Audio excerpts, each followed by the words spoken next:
नक्की मराठा समाजाला आरक्षण मिळालंय का, की पुन्हा एकदा दिशाभूल करून मराठा समाजाची आरक्षण दिलं म्हणून फसवणूक करण्यात आलेली आहे?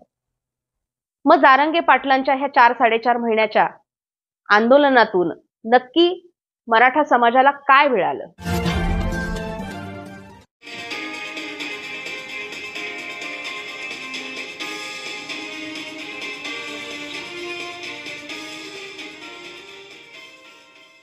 सर्वांना जय भारत. मी प्राची दुधाने. वैचारिक वारसा या जागृती न्यूज चॅनलच्या आपल्या प्रबोधनात्मक व वैचारिक सदरामध्ये आपल्या सर्वांचे पुन्हा एकदा स्वागत आहे. आज आपण मराठा आरक्षण याविषयी चर्चा करणार आहोत. सगळीकडेच आपण पाहतोय की गेले काही महिने मराठा आरक्षण या विषयावरती चर्चा होताना दिसतायत. काही मराठा समाजाला आरक्षण मिळावं या अनुषंगाने आहेत, तर बऱ्याचशा त्या विरोधात देखील आहेत. परंतु आज आपल्या चर्चेमध्ये हा मुद्दा घेण्याचं कारण इतकंच आहे की मराठा समाजाला आत्ता जे काही सरकार महाराष्ट्रामध्ये कार्यरत आहे, त्यांनी आम्ही मराठा समाजाला आरक्षण दिलं असं जाहीरपणे त्या दिवशी वाशीमध्ये सांगितलं. आणि हे सगळं ऐकताना माध्यमं तर तिथे उपस्थित होती, परंतु लाखोचा मराठा समाज देखील तिथे उपस्थित होता. आणि शिंदेंनी मराठा समाजाला आम्ही आरक्षण दिलं हे सांगितल्यानंतर कुठलाही दुसरा विचार न करता संपूर्ण मराठा समाजाने जल्लोष केला. त्यानंतर ज्या काही घटना घडल्या किंवा त्या हाती दिलेल्या मसुदा किंवा ड्राफ्टचा जो एक कागद होता, त्यामध्ये काय लिहिलेलं आहे हा विचार झाल्यावरती समाजामध्ये आपले विचार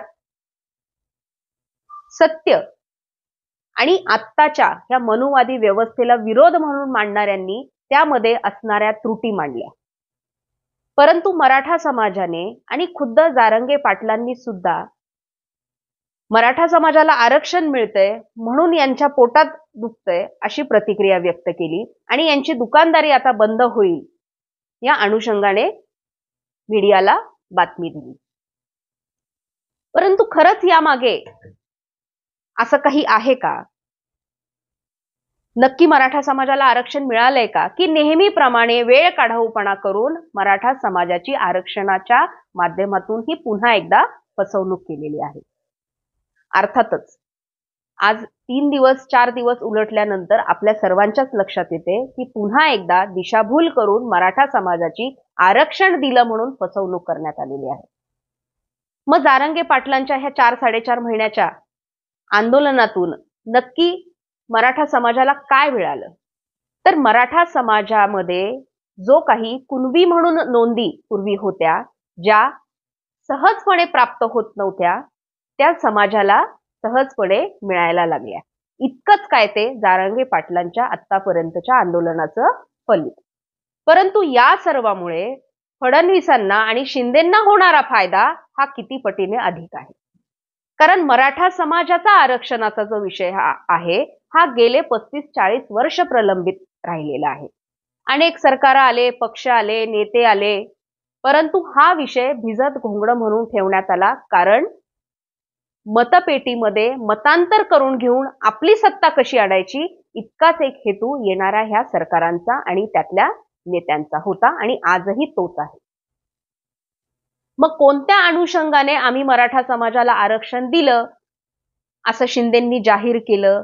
आणि नुसतं जाहीरच केलं नाही, तर त्यांच्या पक्षांच्या लोकांनी आणि इतरांनी सुद्धा या सरकारने, शिंदेंनी, फडणवीसांनी मराठा समाजाला आरक्षण दिले असे अभिनंदनाचे मोठमोठे बॅनर आणि फ्लेक्स सुद्धा जाहिरातबाजी करून मोकळे झाले.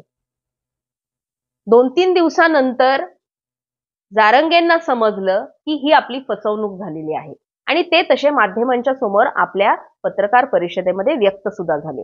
म्हणूनच की काय 10 फेब्रुवारीपासून आम्ही पुन्हा एकदा आमरण उपोषणाला बसणार आहोत असं त्यांनी जाहीर केलं. त्यामध्ये ते बोलताना हे सुद्धा सांगितलं की जो काही कायदा आहे तो तर बदलत नाही, परंतु शंका आणि भीती इतक्याच गोष्टीची आहे की ज्यांनी आरक्षण दिले असं म्हणतात त्यांच्याच सरकारमधनं 2 मतं पुढे येत आहेत. एक मत आहे ते म्हणतात की आम्ही आरक्षण दिलं आणि दुसरं मत आहे की ते सांगतात आम्ही केंद्रात याच्या विरोधात जाऊ. म्हणजेच काय की ही पुन्हा एकदा एक खेळी मराठा समाजाच्या आरक्षणाच्या विरोध रचलेली आपल्याला दिसते. असंही 2016 नंतर जे मराठा मोर्चे निघाले होते, मुंबईमध्येच जो हा मोर्चा 58 मोर्चे निघाल्यानंतर शेवटचा जो मोर्चा मुंबईमध्ये आरक्षणासाठी म्हणून बसला होता, त्यावेळेसच्या फडणवीस सरकारने खुद्द छत्रपतींना मध्ये पाठवून हे आंदोलन विस्कळीत केलं आणि मराठा समाजाला आम्ही आरक्षण देत आहोत असं जाहीर केलं. 16% मराठा समाजाला आरक्षण फडणवीसांकडून मिळालं देखील आणि हे कायद्याच्या कसोटीवरती टिकणारं आहे असं सुद्धा त्यांनी स्टेटमेंट दिलं. परंतु त्यानंतर आपल्याच बाजूचे काही लोक यांनी समाजात पुढे आणले,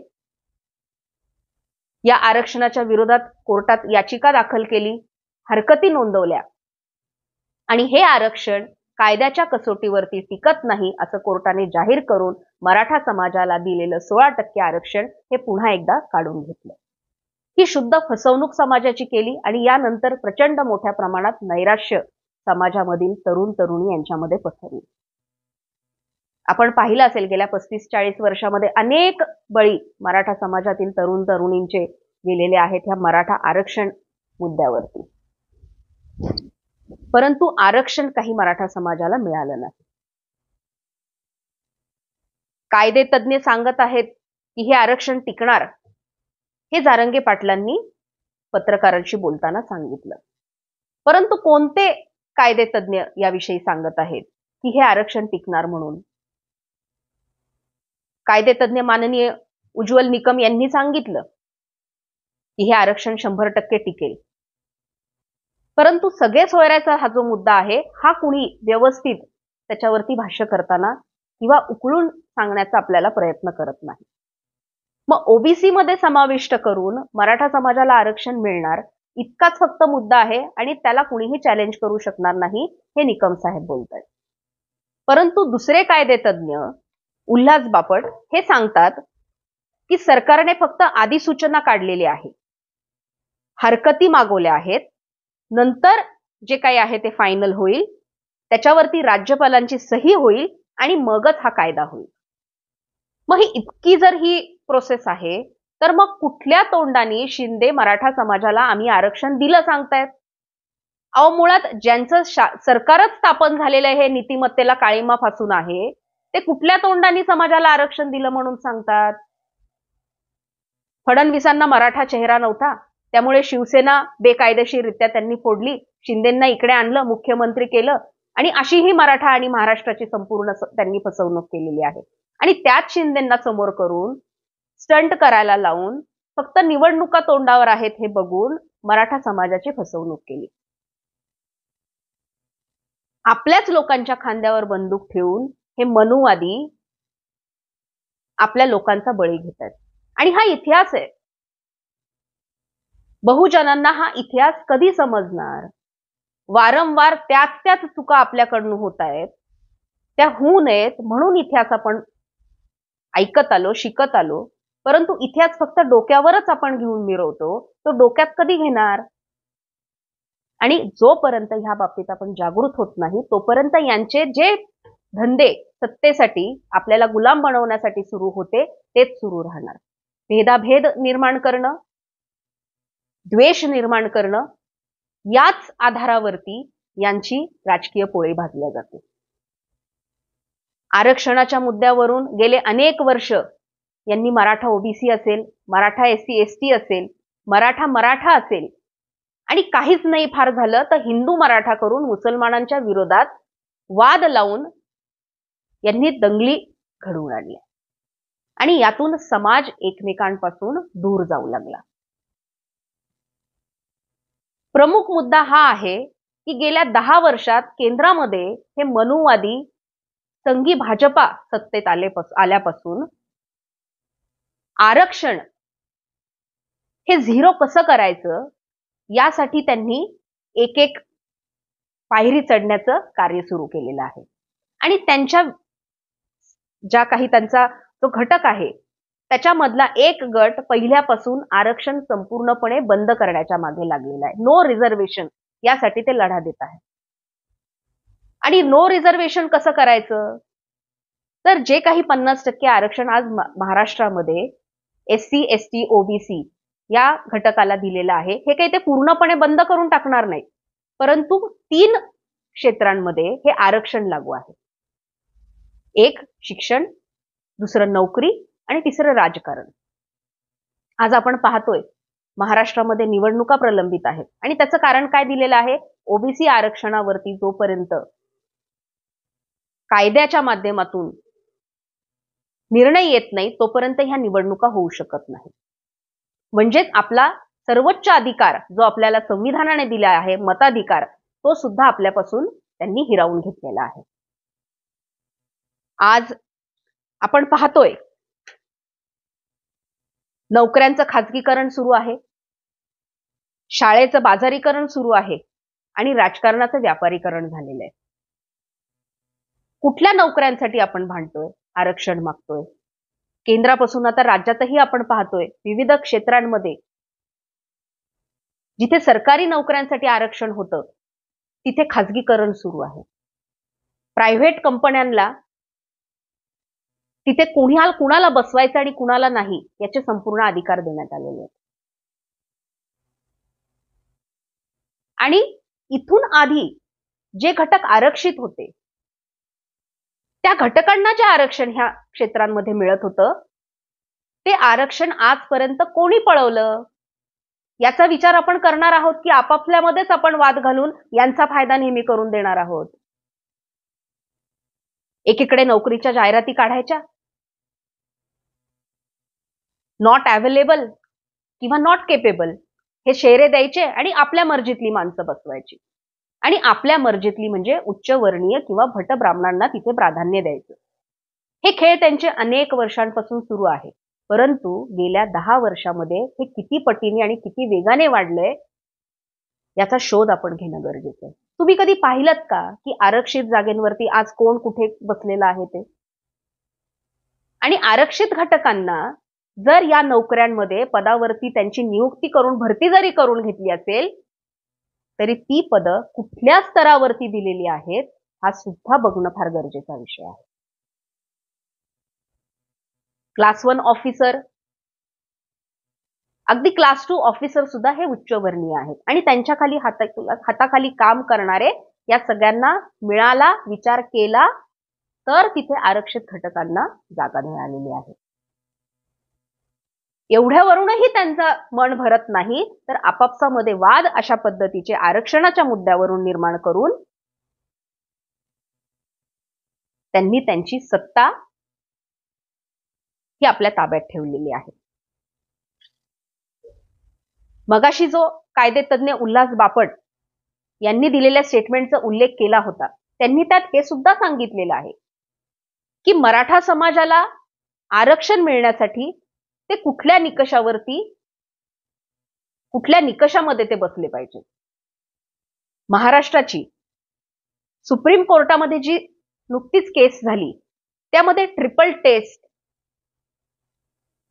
हे 3 निकष मराठा समाजाच्या आरक्षणासाठी दिलेले आहेत आणि त्यातला पहिला जो आहे त्यामध्ये तुम्ही किंवा मी किंवा जारंगे पाटलांनी नाही तर मागासवर्गीय आयोगाने मराठा समाजाला मागासलेपण असल्याचं सिद्ध करायला हवं.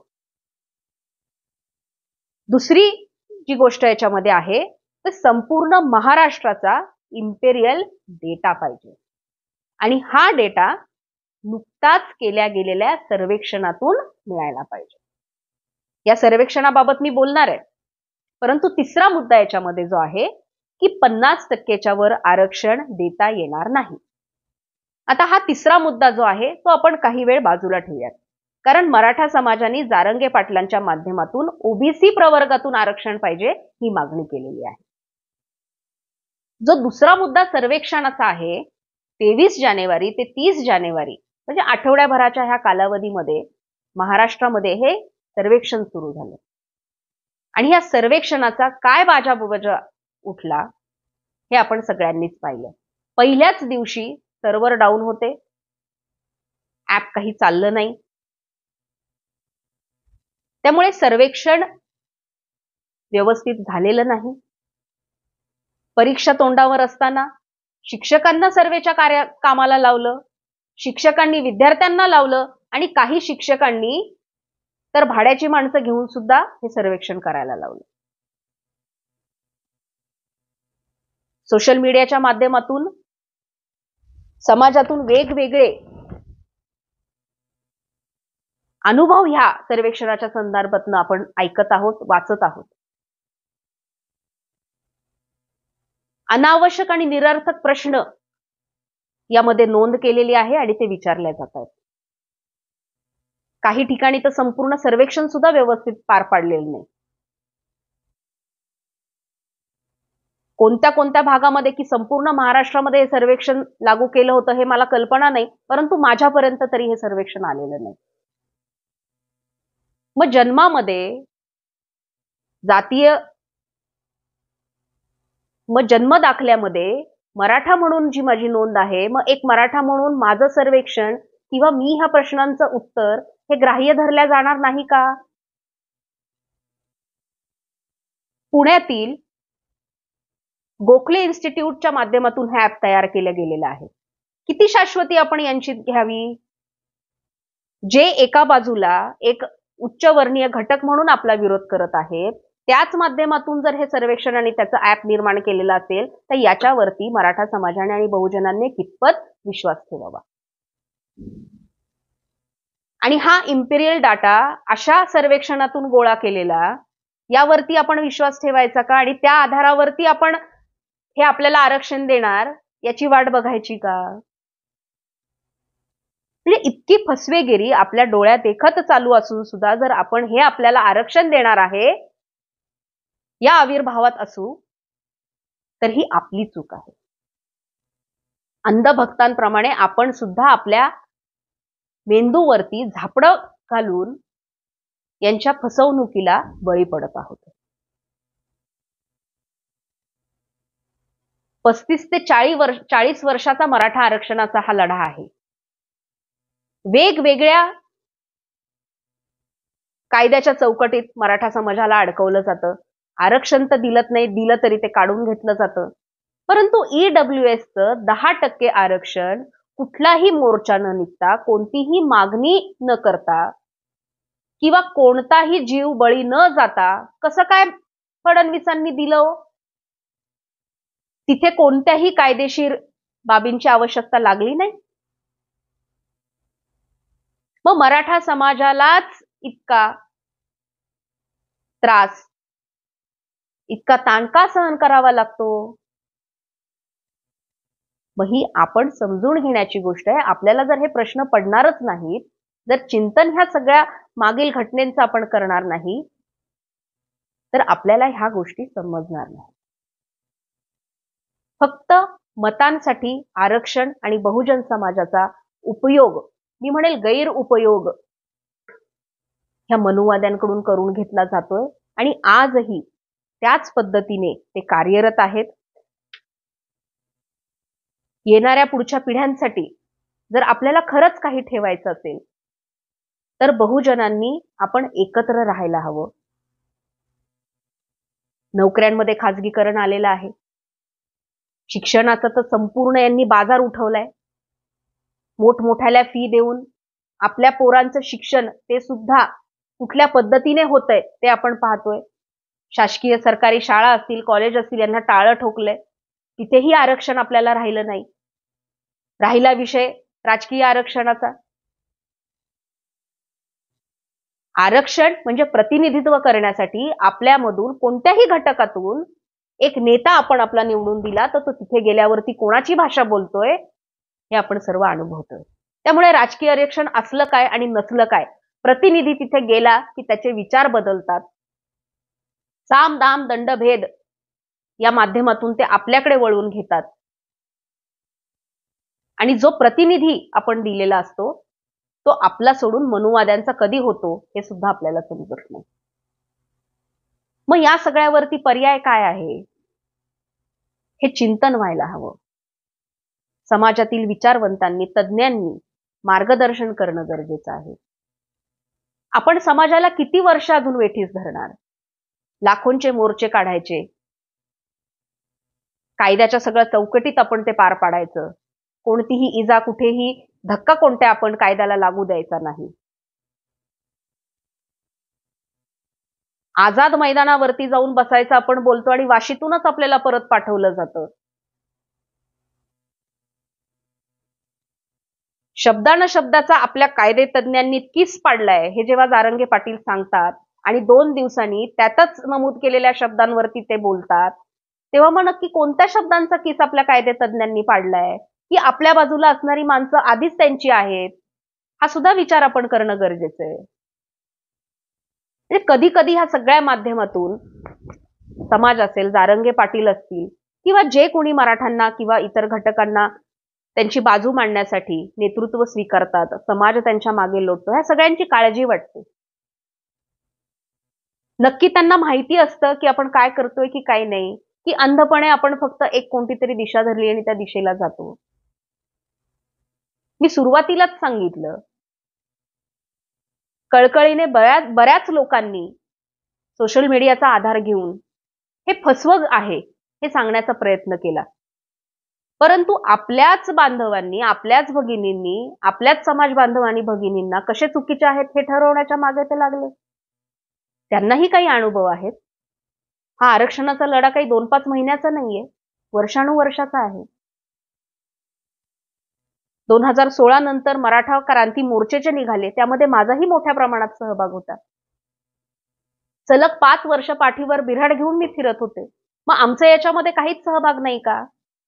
आपल्याच समाजातल्या स्वतःला समन्वयक म्हणवणाऱ्यांनी दलाली केली सरकारची, त्यावेळेसच्या मराठा समाजाची फसवणूक केली. आमच्या कोळशाच्या दलाली फुकटच हात काळे झाले, आम्ही बदनाम झालो. पण सरकारने आमची दखल घेतली नाही. मग जारंगे पाटलांच्या आंदोलनाची दखल सरकारने का घेतली बरं? मग त्यामध्ये सरकारचा काहीतरी निश्चितच फायदा असणार आहे. मग मराठा समाजाला असंही आरक्षण मिळणार नाही, कारण ते देणार नाहीत. मुळात राज्याच्या पुढे किंवा इथल्या शासनापुढे आपण आंदोलन करून, अमरण उपोषण करून काहीही उपयोग नाही, हे मी गेल्या 2-2.5 वर्षापासून सांगतेय. 102 घटना दुरुस्ती जी केंद्रामध्ये मोदींनी करून घेतली होती, त्यामध्ये त्यांनी स्पष्ट सांगितलेलं आहे की राज्य सरकारला त्यापूर्वी एखाद्या घटकाला मागासलेपण त्याचा आहे हे सिद्ध करून आरक्षण देण्याची जी तरतूद होती ती त्यांनी पारित केलेली आहे. त्यामुळे राज्याला अधिकारच नाही कुठल्याही घटकाला आरक्षण देण्याचा आणि त्यांना मागासलेपण त्यांचं सिद्ध करण्याचा. उल्हास बापटांनी मगाशी जो उल्लेख केला होता की ट्रिपल टेस्ट जी आहे त्याच्यामध्ये पहिला मुद्दा त्यांनी तोच मांडलेला आहे की मागासवर्गीय आयोगाने मराठा समाजाला मागासलेपण त्याचं जे आहे ते सिद्ध करायला पाहिजे. असे हाताळी कागद तर बोलायच्या आधी आम्ही पण लिहितो, पण त्यावरती जर कायद्याने किंवा कायद्याचा शिक्कामोर्तबच नसेल तर कुठल्या आविर्भावामध्ये शिंदे आपल्याला आरक्षण दिलं म्हणून सांगतात आणि आपण ते मिळालं म्हणून सिद्ध करतोय. सगळ्या सोयऱ्यांचा विषय त्याच्यामध्ये आला. ही बाब कुणापासून लपलेली नाही की आरक्षणाची गरज नसणारे सगळे सोयरे या आधीच कुणबी नोंद घेऊन ओबीसी प्रवर्गातून विविध लाभ घेत आहेत. मग तो नोकरीचा असेल, शिक्षणाचा असेल किंवा राजकीय असेल. आणि हे मी खोटं बोलतीये हे कुणीतरी सिद्ध करून दाखवावं, कारण मला माहितीये, मी हे बघतीये आणि खरं तर या गोष्टीचा फायदा किंवा गैरवापर मलाही माझ्या राजकीय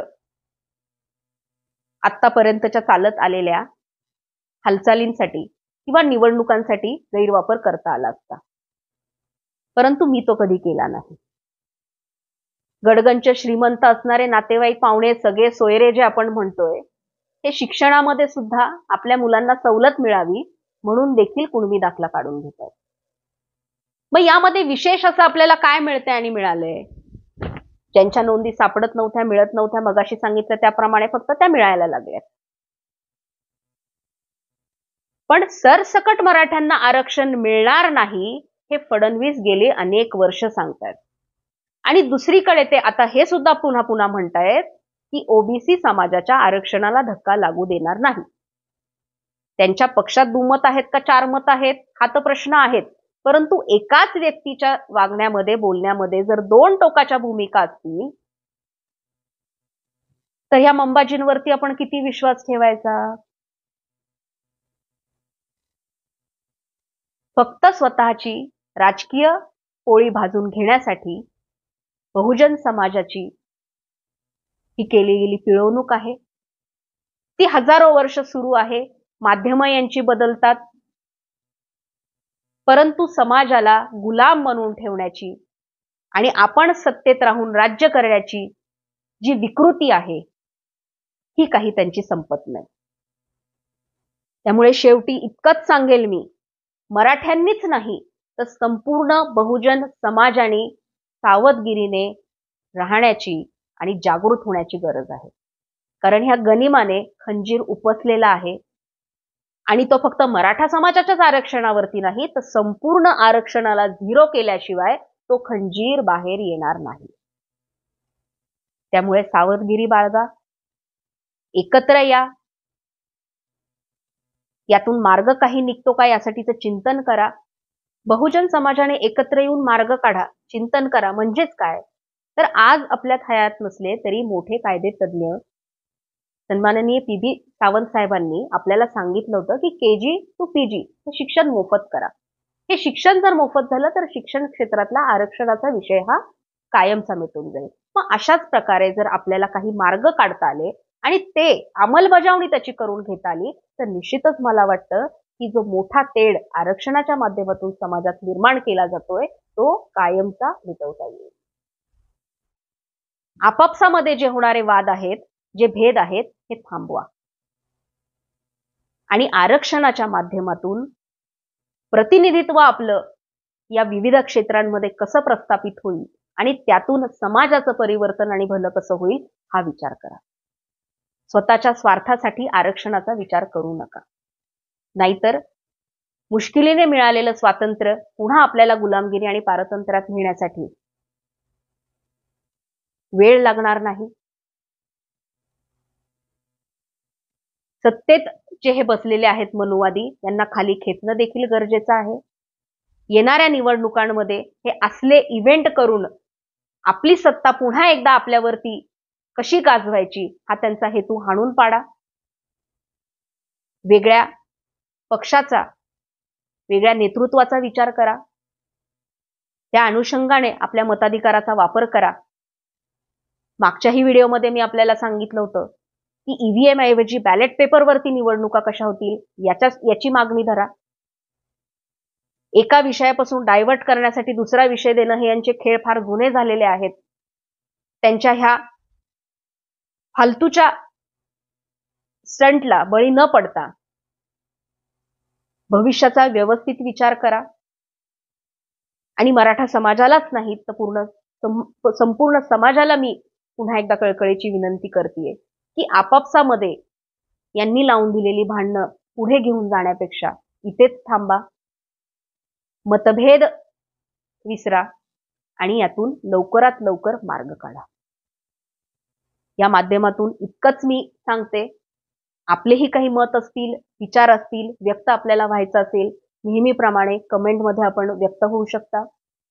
आपला चॅनल विविध माध्यमांमधून विविध विषयांवरती आणि वेगवेगळ्या समाजात कार्यरत असणाऱ्या व्यक्तींकडून माहिती आपल्याला देत असतो. त्यामुळे चॅनलही आपलं सबस्क्राईब करा, लाईक करा आणि आपल्याही माध्यमातून काही सूचना आम्हाला द्यायच्या असतील तर त्या सुद्धा मोठ्या मनाने आपण देऊ शकता. आज हा विषय घेऊन मी इथेच थांबते. आपल्या सर्वांना जय भारत.